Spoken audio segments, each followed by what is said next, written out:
So my name is Nelson Igbiriki, um, from Delta State, Nigeria. Um, Born of 7 children, second number two out of 7 children. I'm the first son. I have a core background in biomedical engineering. I studied biomedical engineering from University of Ilorin, and also studied from a specialized in Benin, Edo State. And I started practicing after my first national diploma in biomedical engineering. I started practicing in the fields. I worked as a general biomedical engineer. I did laboratory equipment, did more of diagnostic equipment. Then I moved up the ladder to X-ray, CT scan, MRI, and linear accelerators. So my core focus was around radiology, cardiology, and oncology, which is cancer treatment, where I did installation and maintenance of medical equipment, or solely CT scan, MRI, linear accelerators for hospitals. I was actively doing projects in 18 states before I left for Medtech Africa. I was able to complete over 300 projects around radiology and cardiovascular care before I started practicing, and that's a bit about me. Are you talking to me? No, Medtech Africa, I would say it's been something I've already had in mind. I think I'll go back to my journey into medical field. I always wanted to study medicine, but I didn't get medicine. So I got, and I loved physics. I loved calculations, further mathematics. I loved that. So when I couldn't get medicine, a friend of mine, family friend, told me that there is a course called biomedical engineering, and I fell in love with it, and I started building it. And the reason why I loved medicine was because I lost a younger one, a sibling, because of misdiagnosis. He was diagnosed for a wrong illness and given a wrong drug, and he died. So I've always wanted to come into the field to build a solution to solve this problem. And the goal for me was to study medicine and come back and study engineering to use technical skills to build solutions. So after I finished practicing my school days, I started practicing. I started seeing loopholes in the system. I started seeing that being a medical doctor is not enough. There's a big problem of infrastructure deficit, solutions to be able to help the system. So it was one of the reasons why I started Medtech Africa, to build a solution that could be able to provide access to doctors because of the doctor to patient ratio in hospitals, and also to support medical decision making. How do you really know the diagnosis is actually accurate? Which is why I ventured into artificial intelligence to be able to support decisions with data in real time, get access to how the patient is feeling in real time, not what the patient tells you. If you say you're having headache, it could mean a lot of things. But if I could be able to get insight to your data, I would to help you, which was the reason why we started Medtech Africa. Now, we started building Medtech Africa, have a lot of products, working around it. But the core product we are building right now, and we already that is existing right now, Forcardio, was built because of another experience I had with a neighbor, a very good friend of mine, a very good neighbor. She was hypertensive. She had hypertension, and she takes drugs. She measures her blood pressure. But because of the Nigerian terrain, market woman, she goes to the market. She does a lot of things. She couldn't monitor her health in real time. And one of the few days, she had heart attack in the market. And nobody had an idea of how to support her, what to do, whether to rush her to the hospital. She died. And which is why I started looking at what's the reason, what's the core reason for hypertension. So I spoke to a lot of doctors on my network. I was asking, what's the biggest challenge you're having? And the biggest challenge was access to patient data. How do I know my patient is responding to treatment? And patients are somehow lazy because the process of sending their vitals, their blood pressure to the doctor is actually very tedious. And doctors on their own end cannot enforce anything because they don't even have a platform to monitor the patient. So, which is why we started building Forcardio to be able to help specifically for patients with hypertension, diabetes, and heart failure. So that's how it came about what we built.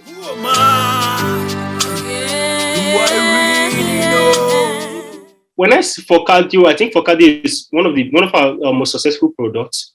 One of our earliest investors was someone having hypertension, and when someone is having a problem and you talk to them about the solution and they say, oh, I want to be the first person to test it. And they tested the solution. And the next day they are calling you like, oh, I want to invest in what this thing you're building. And I think that was the first indication of success for me, that somebody was willing to test the product and was even willing to invest in the first system. I saw the product and I was like, this is great. I want to be part of it. And that was the first success in this. And I think one of the core things that I see successful so far is when I speak to customers using our product, hospitals, doctors using our products, and I always get this feedback like, oh, this is amazing. This is what you're building, and this is amazing, and what you build, and the possibility of what we can do. And I think, for instance, I didn't know what I was actually building into in the first instance till I started practicing. I discovered that 168 million persons actually have hypertension in Africa. I didn't know that two-thirds of the population had high risk for this disease. I didn't know it was something very big. I was thinking maybe 20 million people in Nigeria, because the data was not available at the point we started, until of recent, the Nigeria Cardiac Society released the data essentially. So we saw large adoption of the product, hospital wanting the product, or private doctors wanting to use it for the product for their patients essentially. And it's been a good thing essentially to see. And I think the most successful one was that the investor I had, who was also a user of the products. Really? Do I really care? Every business has a competitor, which is true. But the approach we are coming with makes us stand out. Everybody is coming from video consultation angle, ability to talk to a doctor. We are coming from get the data to the doctor. So for us, we're positioning ourselves not as a competitor, but also to complement our competitors.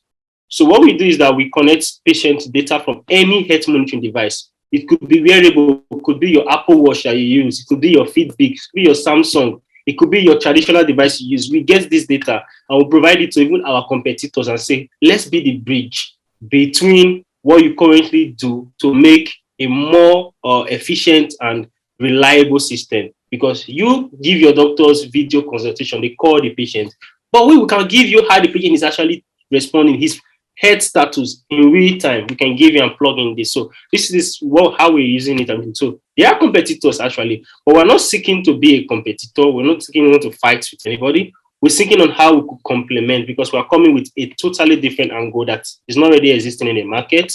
So we're building to complement the system. And I think for one thing COVID taught us is that a decentralized healthcare system would not work. Let's say, for instance, if we had actually had a centralized system that everybody is supporting each other, right? We wouldn't have a situation wherein COVID is happening, something happening this way, and nobody is knowing. How do you get the data of this in real time? So, which is what we are building, the bridge of gap for access to reliable patient data, which is what we are building. So, we want to work with our competitors. We want to improve the system. So, that's what we're doing. Do you mean you don't give a damn? So, currently, I employ 7 persons in the company, ranging from engineers to clinicians to sales people in business. And I look forward to create more skills in the tech space, especially more clinical guys that could build software solutions that could use their technical skills around there. So what I mean by this is simple. We have a lot of doctors who love to go into tech, a lot of nurses, a lot of laboratory scientists who love tech. And we see Medtech Africa as the bridge between medical fields and technology. That's why we're called Medtech Africa. Medicine and technology and the bridge. And I want to build a solution and a company that's able to provide jobs to bridge this gap, and also employ people in the medical field, people in the technical fields, tech bros, engineers, to be able to use their skills to solve medical issues. So in the future, we're seeing us growing to a staff of 50 in the next 2 years, providing jobs to 50 persons. And we see us expanding just beyond Nigeria to other African countries and creating jobs along the line.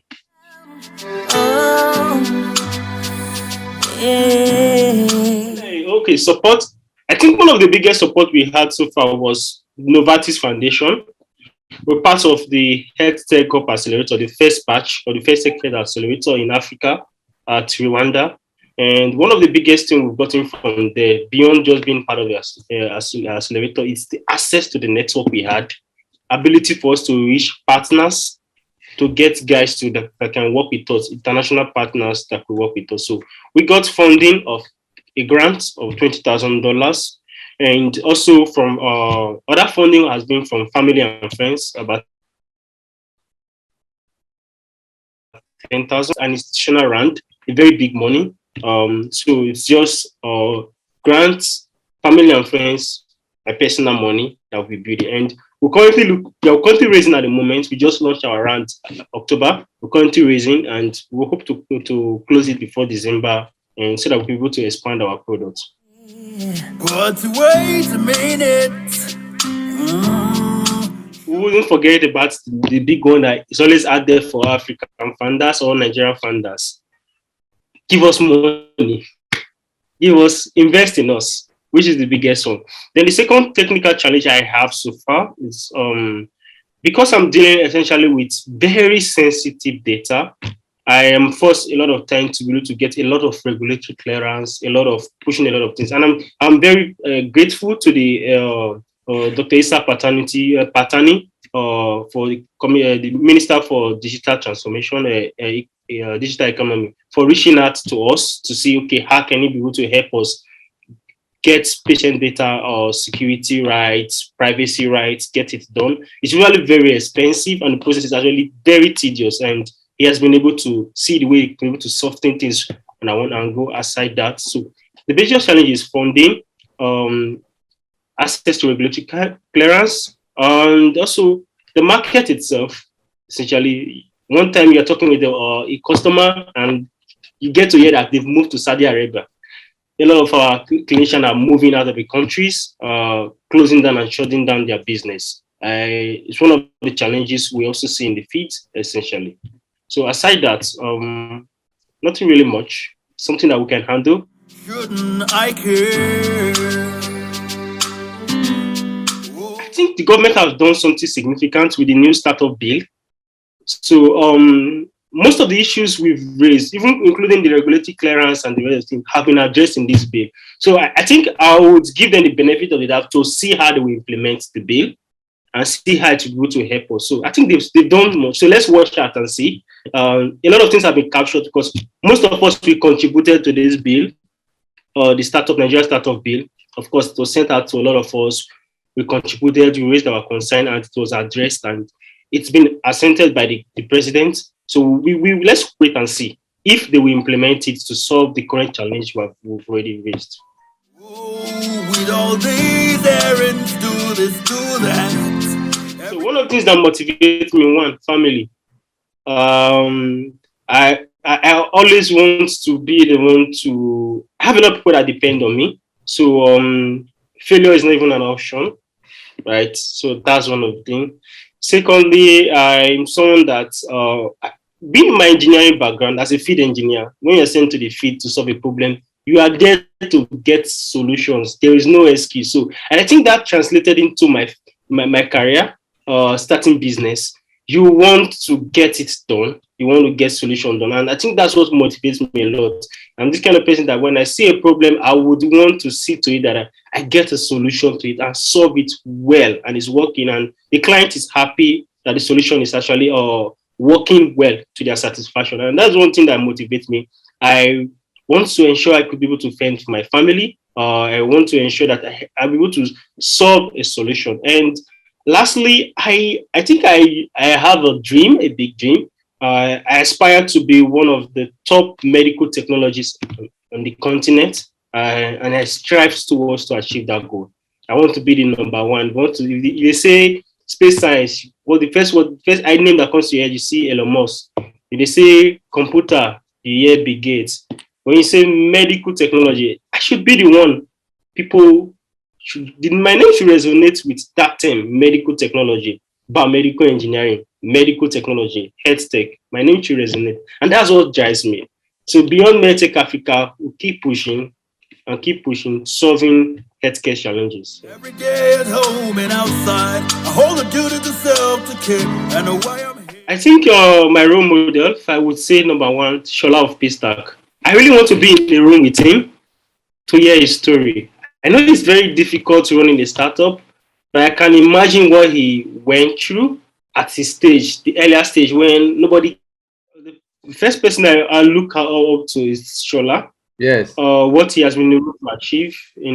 I could imagine how difficult it is to build a startup at his own stage. You can compare it to now. It was not really fancy. Nobody really cared about it. And beyond that, there's always good things to say about him. You see people who worked with him, they say, okay, the culture of the company is actually great. You don't hear scandals. It was like, a very hostile work environment. And it's something you always want to not to implement the Paystack culture in your company. That's one of the things I look at to, and I really respect him. I hope to be in the same room with him to speak with him one of these days.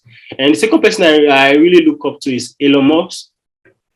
The guy dares the impossible. I don't know how he thinks. He wants to colonize Mars, and I don't know how he thinks about that. But I look at people who want to don't just want to make money, but just wants to break barriers, want to do something different from what others are doing. And I respect him a lot, Elon Musk, even though a lot of people might not agree to his tactics, but I love his craziness. I just love that craziness about him. So these are the two people I really respect. There are a lot of them, but when it comes to my entrepreneurial journey, these are the two guys I really respect. Why I'm here.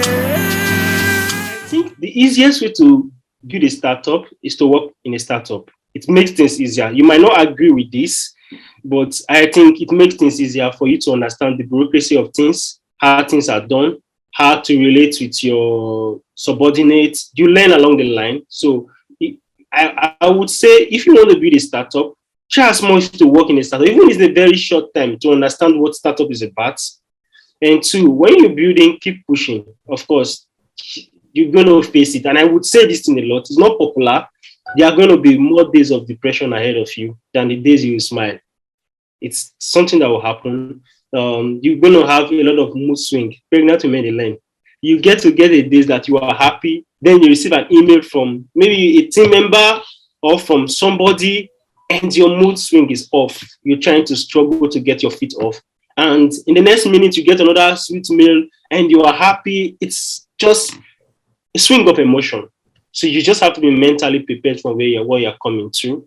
You really don't get what you expect a lot of times. What you plan out for might not work, but I think you have to see this as a journey, failure as a part of your journey. You're going to fail a lot more than you succeed. You're going to fail a lot more. And if you see failure as a journey, part of your learning process, you'll be able to come back to the drawing table and move on to maybe plan B, plan Y, plan Z to move forward. So, but you're going to fail a lot. Like every month, you're going to see something that you failed at doing. And I think that's growth. And think that you are pushing forward and you're doing, but have the mentality that you are learning from it and you're moving fast. Don't let it get to you. Detach your emotion from it most of the time and just have the learning spirit that I'm learning and moving and know when to pivot and know when to give in. That, I've tried my best and I should move on to something next. Just know when to do that. And I would say finally, have good network. Speak with a lot of founders, make a lot of friends. It makes things easier for you. If you are raising money, it's who you know that makes you raise money faster. If you're having challenges, even my feet, to sell to a hospital is who you know in the hospital. Someone has to recommend you. So your network is very important. You might be an introvert that don't like communicating to people, but just make friends. Ensure you're in people's good book and you'll be able to succeed easier. You get the help. People will give you recommendations, connect you to somebody that will be of help to you. So I wish you success as you start your new venture. And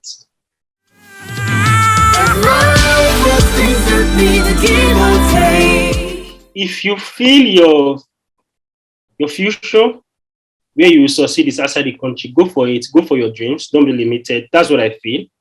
I, for one, believe I'm part of the people that will bring the change to Nigeria in my own little area, in my own medical sphere. I believe That's what I believe that will happen. But a lot of people, it takes you leaving your father's land to be successful. And if that's what it takes, do it. China, for instance, let's say India.